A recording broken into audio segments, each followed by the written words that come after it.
ગરમીથી મળશે આંશિક રાહત। આજથી 5 દિવસ તાપમાનમાં થશે 2 થી 3 ડિગ્રીનો ઘટાડો।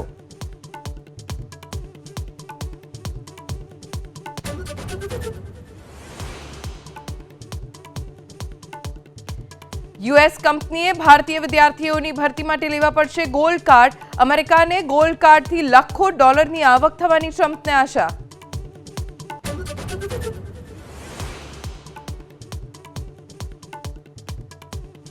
નાણાં સચિવ તુહિન પાંડે બનશે સેબીના નવા ચેરમેન। કાલે પૂર્ણ થઈ રહ્યો છે માધવી બુચનો કાર્યકાળ।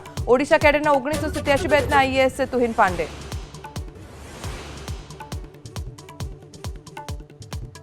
અમરેલીમાં ઝડપાયો હેવાન શિક્ષક। આરોપી શિક્ષક મહેન્દ્ર પટેલે 2 વિદ્યાર્થીનીઓ પર દુષ્કર્મ આચર્યાનો આરોપ।